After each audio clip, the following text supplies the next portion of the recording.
Hola, buenos días. Ayer fue un día importante otra vez en las tertulias del Cristal. Felicitar ante todo a la propiedad de este bar que nos permite utilizar su local y también al patrocinador Juanjo Escolano que nos permite estos aperitivos que después tenemos al finalizar la tertulia. Ayer fue un día un poco diferente porque nuestro ingeniero en inteligencia artificial ayer estaba en Inca. Por otra parte, nosotros tuvimos a un concejal del Ayuntamiento de Inca, Andrés Caballero, es concejal de urbanismo, de vivienda y también de patrimonio. Como ya habíamos dicho antes, una persona fabulosa, y yo creo que os encantará ver las respuestas que dio a todas las preguntas que le hicieron los que estuvimos en la tertulia. Vale.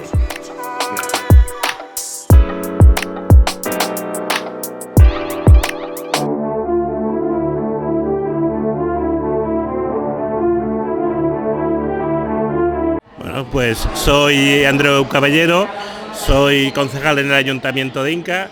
Las áreas que llevo en el equipo de gobierno son sobre todo urbanismo y patrimonio, por una parte, y luego también pues participación ciudadana, juventud y transparencia. Además de eso estoy en el patronato del Teatro Principal de Inca, que hace un año que lo abrimos y que está en funcionamiento y que es una de las propuestas más, yo creo que más importantes de esta legislatura.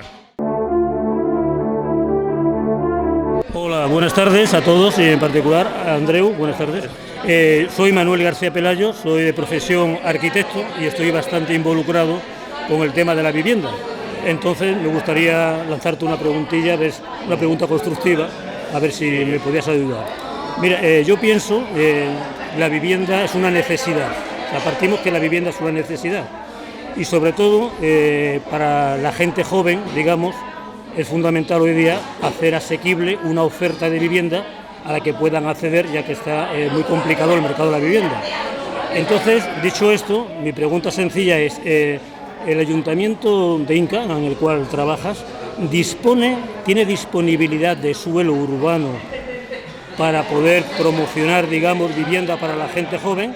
Por ejemplo, una unidad de ejecución que se termine de desarrollar con un estudio de detalle o algo parecido, una zona de baja densidad, 2 alturas como mucho, para poder proporcionarle una vivienda digna a este colectivo que hoy día tiene bastantes problemas, ¿no?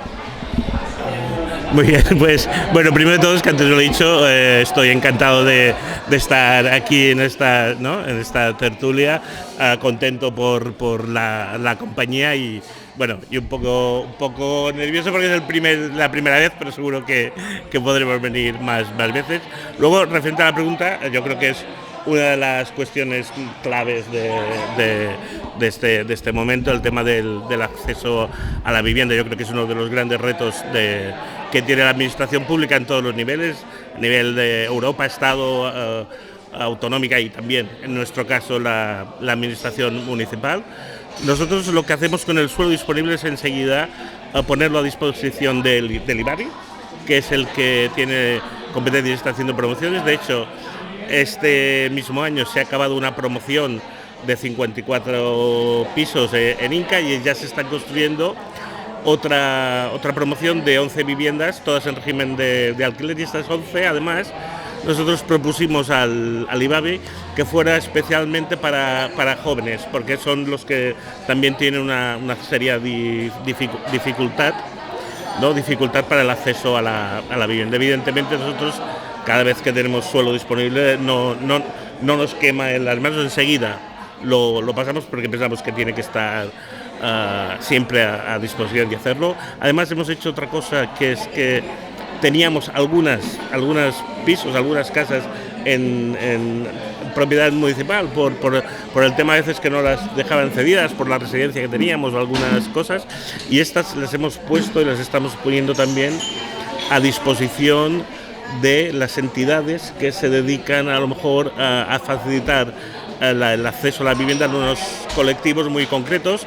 Por ejemplo, una fundación que que está en Inca y que además luego está expandiendo por toda Mallorca porque ha hecho unas alianzas con otras entidades, que es la Fundación Esgarrobé, que se dedica a personas que tienen problemas de salud mental y que les cuesta también el acceso a la vivienda.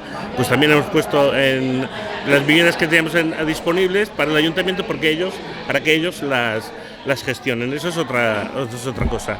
Luego, una cosa que también estamos haciendo ahora es todo el tema de la tipología para avanzarnos también, porque cuesta, ¿no?, el tema de la vivienda compartida, del cohousing, que también son otras maneras, ¿no?, de poder poner más vivienda en el mercado a disposición de todas las personas, porque como usted bien ha dicho, el tema de la emancipación del acceso a la vivienda es una de las grandes preocupaciones que hay en estos momentos. Las personas mayores se supone, o siempre nos están catalogando que siempre vamos en la parte negativa. Pero en el ayuntamiento hay mucha gente trabajando. Pero cuando se hace una obra o se hace cualquier cosa en las calles, entonces hay alguna persona que verifique si efectivamente se ha hecho correctamente y si se han puesto los materiales adecuados para que dicha obra dure como, no quiero decir como antiguamente, pero como mínimo que a los 2 o 3 años las aceras no se estén deshaciendo y luego que tengan que hacer otra vez la misma obra repetitiva que cuesta al pueblo, que es el que paga por regla general, luego es lo que paga las consecuencias de estos temas. Sin duda el tema del control de la obra pública es un tema también, como usted ha bien dicho, importante, porque al final estamos hablando de dinero público, del dinero de todos, y por lo tanto con esto sí que hay que ser pues muy responsables. Nosotros sí que lo hacemos y además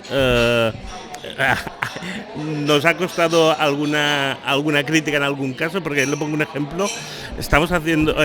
Hemos hecho, ¿no?, la reforma de una plaza que fue en su día bastante polémica por las obras estas que se han tenido que volver a hacer, y además aquí está, por ejemplo, mira, aquí las tenemos, las obras de la Plaza Mallorca, ¿no? Esta es una plaza que se ha tenido que se hizo en su momento, que se hizo mal, que se dejó además falta de mantenimiento y que se ha tenido que remodelar.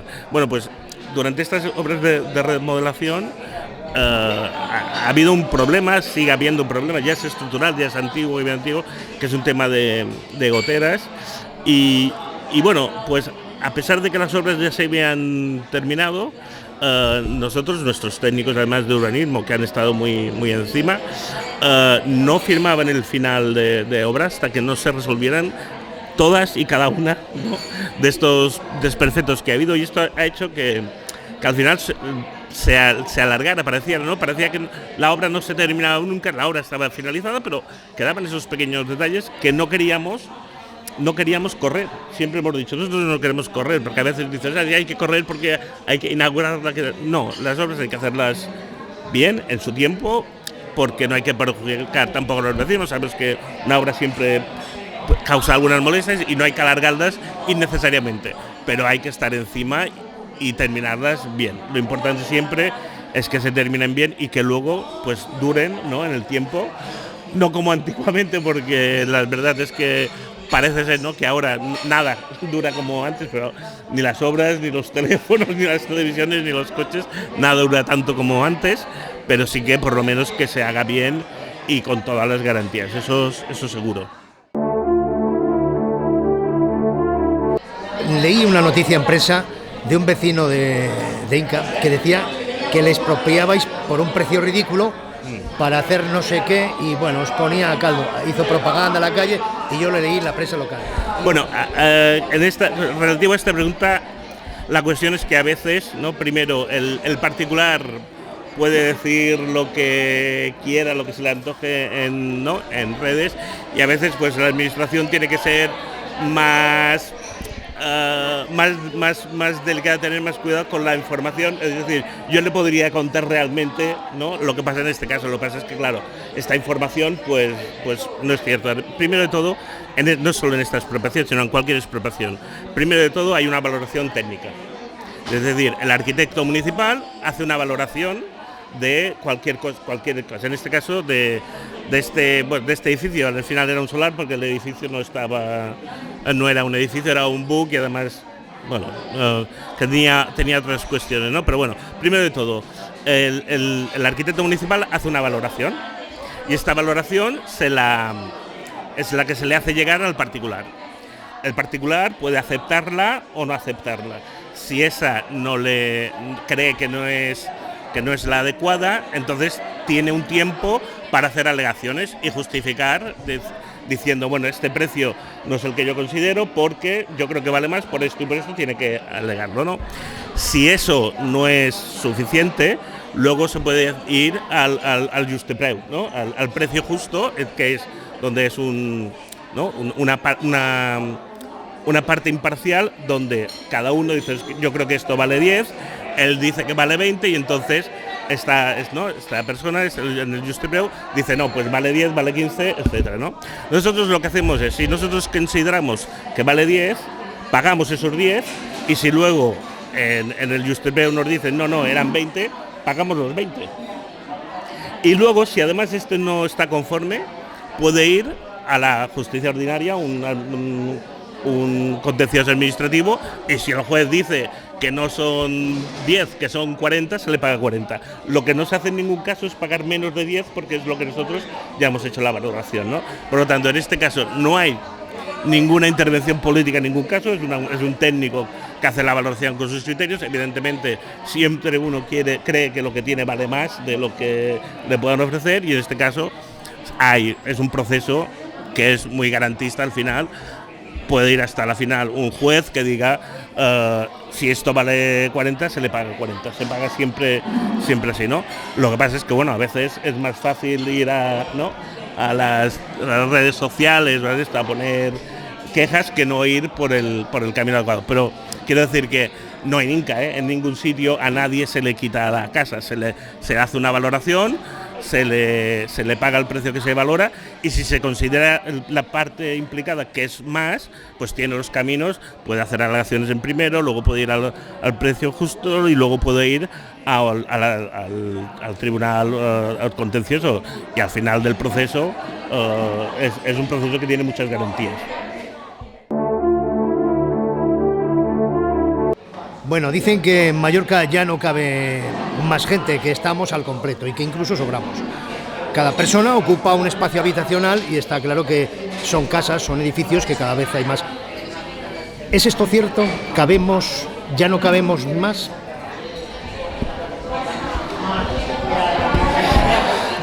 Bueno, yo aquí voy a decir dos cosas. Es decir, la primera, es verdad que tenemos un modelo de crecimiento y un modelo turístico que iba a más y a más siempre, y que al final lo que es verdad es que somos una isla, ¿no? Y que en el mundo ya se habla, ¿no?, de que los recursos son limitados, pero en el caso de Mallorca pues aún es más evidente, ¿no? Y en sitios como Formentera pues aún más, ¿no? Eso es una cuestión. Por lo tanto, sí que lo que tenemos que hacer, y yo creo que tenemos que hacer entre todos, es un poco repensar este modelo, ¿no?, y hacia dónde vamos.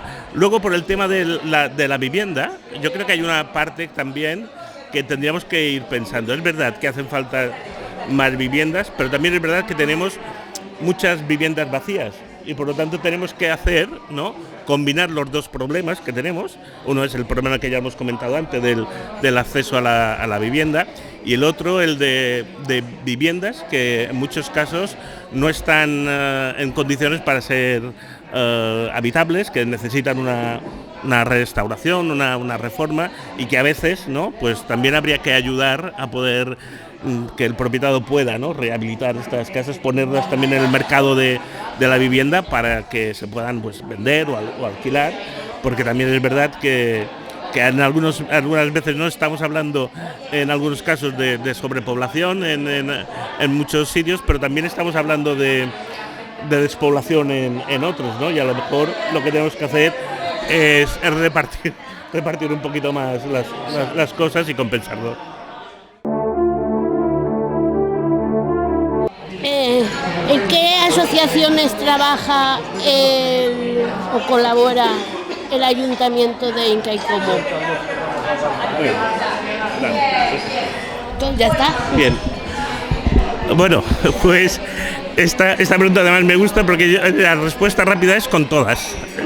Es con todas porque además nosotros desde el Ayuntamiento de Inca tenemos muy claro que las asociaciones, las entidades civiles realizan una función extraordinaria en nuestra ciudad y en todo el territorio, desde asociaciones de tercera edad, asociaciones juveniles, culturales, sociales, de toda clase y por lo tanto nosotros pensamos que cumplen una función y llegan a unos sitios donde la administración seguramente no puede llegar. Y eso lo hemos visto muy claro cuando la pandemia, enseguida los primeros días sobre todo de la pandemia, que fue un caos absoluto porque de un día para otro te cierran y no tenías dónde ir, pero que había mucha gente que tenía mucha necesidad inmediata. La administración es lenta, mientras abre un proceso arriba, la ayuda o lo que sea muchas veces es lenta. Bueno, en ese momento las que estuvieron reaccionaron muy rápido porque lo llevan en el ADN y fueron las entidades y nosotros pues con ellas trabajamos mucho desde el área de servicios sociales, pero igualmente también muchas personas que debido a la pandemia y al confinamiento tuvieron muchos problemas que gestionar porque pensamos que no de un día para otro tuvimos que quedarnos encerrados. Algunos pues bueno tenían a lo mejor un espacio más grande, otro más pequeño, pero todo el mundo tenía algunos tipos de necesidades especiales o concretas, ¿no? Y fue muy difícil darles respuesta y eso también lo hicieron mucho las entidades. Y luego pues lo que decíamos, por ejemplo, hablamos de las personas mayores, ¿no? Muchas personas mayores se quedaron solas en su casa sin poder salir y bueno, pues eso había que poderlo gestionar. Muchas veces la administración en esos momentos estaba saturada, no podía dar respuesta a cada caso concreto y ahí las entidades jugaron un papel muy importante. Y en toda la vida social, en la vida cultural. En un pueblo, en Inca, no puede haber fiestas si las entidades no colaboran. Cualquier fiesta, cualquier actividad. Las entidades deportivas, la vida social de las personas, todo lo que es la vida social de las personas está muy vinculada al trabajo que hacen muchas entidades. Por lo tanto, nosotros colaboramos con todas, absolutamente con todas, y además yo creo que al final es una colaboración muy satisfactoria porque al final ves los resultados, ves la gente que participa, que se moviliza y bueno, eso es una satisfacción enorme. Soy Francisco Bauzá, presidente del Uruguay, y uno de los problemas que tenemos las asociaciones, que cuando hacemos cualquier actividad, la parte burocrática nos come, no estamos preparados porque no tenemos gente preparada para estas cosas y de cada día la administración nos complica más la vida. ¿Cómo lo tenéis vosotros? Yo hablo de Palma, del Consell, de aquí. ¿Cómo está en Inca ese tema?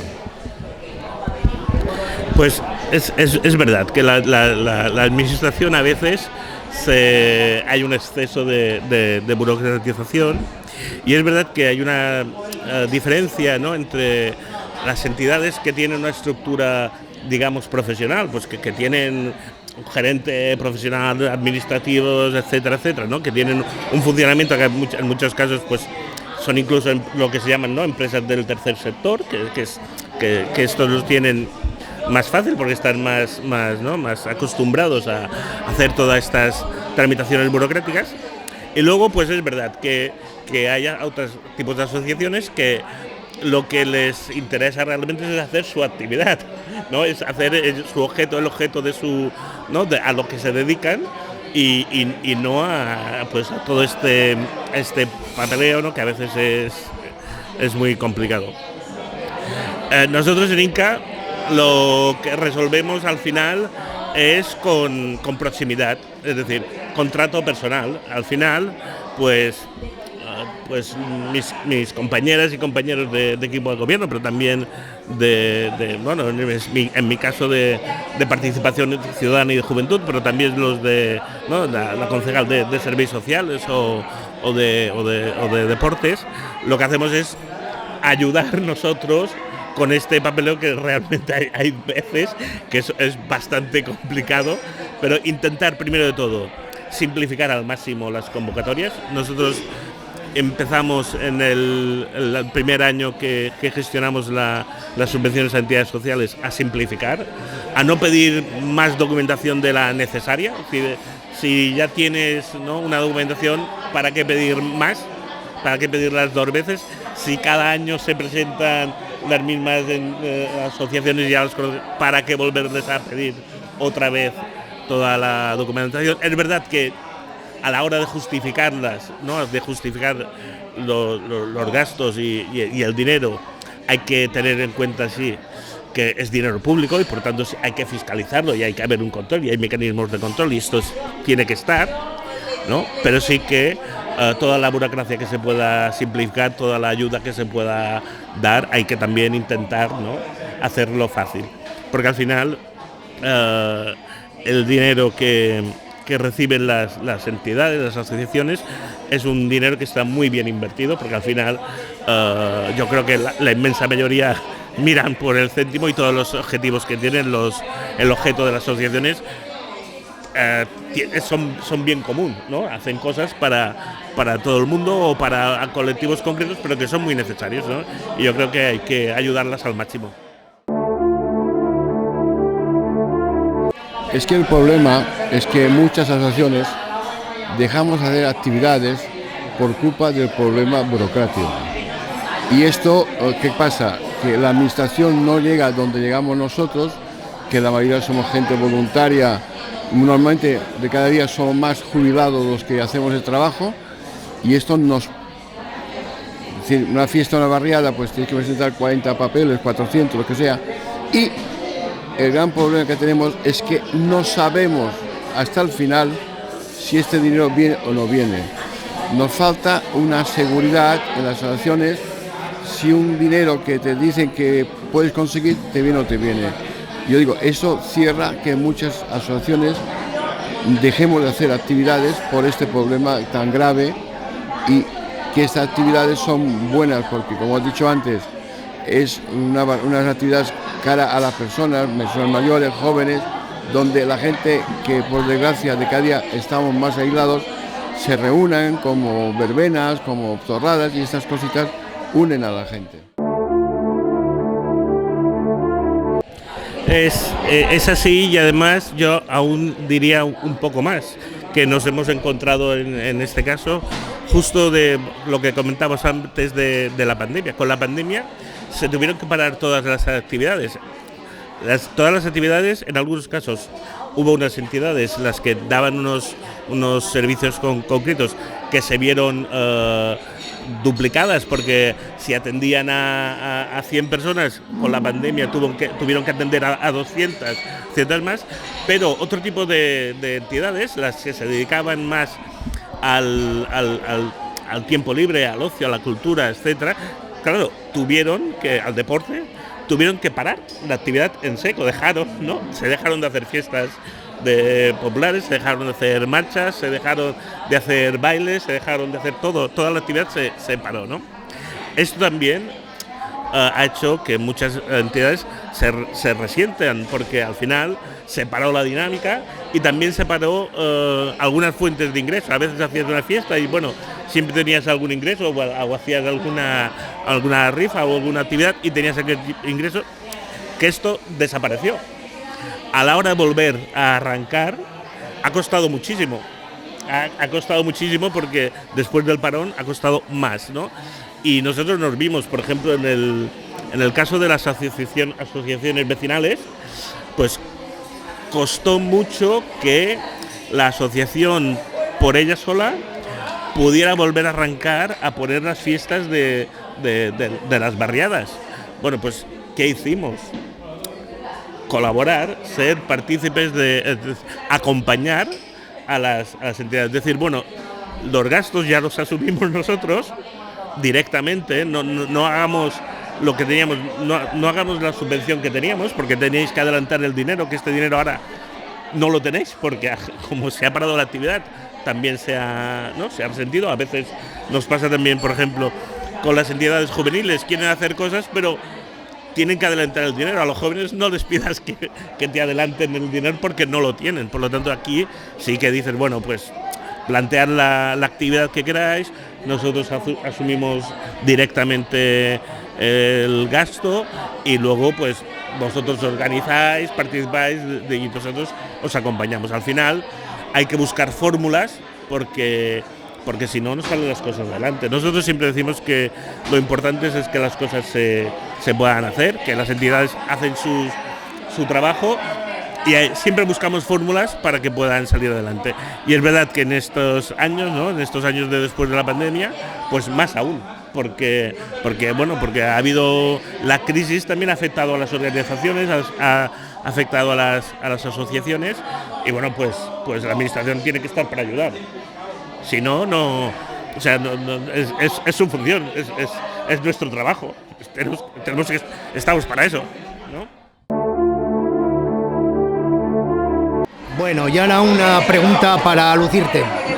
Me gustaría que nos contaras alguna anécdota o alguna cosa interesante de tu trabajo o algo que sea señero, como por ejemplo el teatro principal, que ha sido un logro que la verdad es que ha sido aplaudido y reconocido por todos. Explícanos alguna cosa sobre ello. Bueno, pues la verdad es que poder poner en marcha, ¿no?, poder poner en funcionamiento el teatro principal de Inca ha sido una de las grandes satisfacciones, diría yo, que de esta legislatura. Una satisfacción para todos, ¿no?, para toda la gente de Inca, pero para toda la gente de Mallorca al final, ¿no?, porque así poner a disposición de los ciudadanos un equipamiento cultural siempre es una buena noticia, ¿no? En este caso mucho más porque el principal de Inca pues hacía 20 años que estaba cerrado. Han sido unas obras muy difíciles, muy complicadas de rehabilitación, además un proceso en el que han intervenido hasta 3 empresas, ¿no?, 3 licitaciones, y por lo tanto ha sido un poco, ¿no?, un camino dificultoso, ¿no?, difícil, pero al final se pudo abrir, se abrió bien. La verdad es que ha tenido muy buena respuesta. Yo creo que está dando sus frutos hace apenas un año, pero la verdad es que un equipamiento cultural, por lo tanto tener, ¿no?, más espectáculos teatrales, musicales, de danza disponibles es una gran noticia. También es un polo de atracción para visitantes que vienen a Inca, y luego pues también esto ayuda a dinamizar la economía local, ¿no?, la restauración, etcétera, y por lo tanto estamos muy contentos, muy satisfechos porque nos hacía mucha ilusión, ¿no?, poder tener un teatro, además que es un teatro precioso. No es porque yo sea de Inca, pero es un teatro bonito y que les invito a venir a verlo si no lo han visto aún.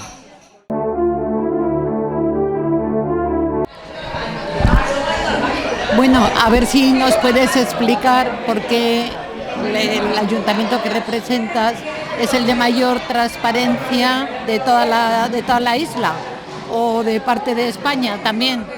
Un tema muy en la actualidad, ¿no?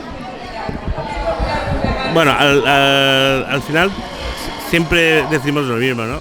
Somos una administración pública y la administración pública tiene que dar respuestas a la ciudadanía, ¿no? Y el tema de la transparencia, pues al final es eso, ¿no? Es poner a disposición de los ciudadanos el máximo de información posible de todo lo que se tenga, ¿no? Es un tema que es complicado porque la administración muchas veces maneja mucha información, son muchos procesos, ¿no? Son convenios, son contratos, son sentencias judiciales, son agendas, etcétera, etcétera.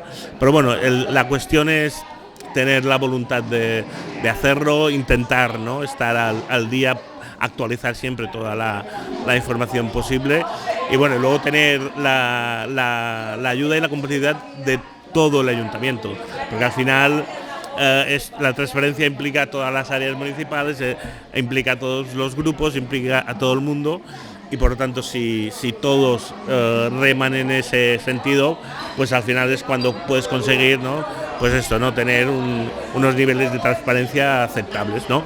Pero todo y que somos de los que, ¿no?, en este caso tuvimos un reconocimiento, seguimos trabajando en ello porque al final siempre hay que mejorar.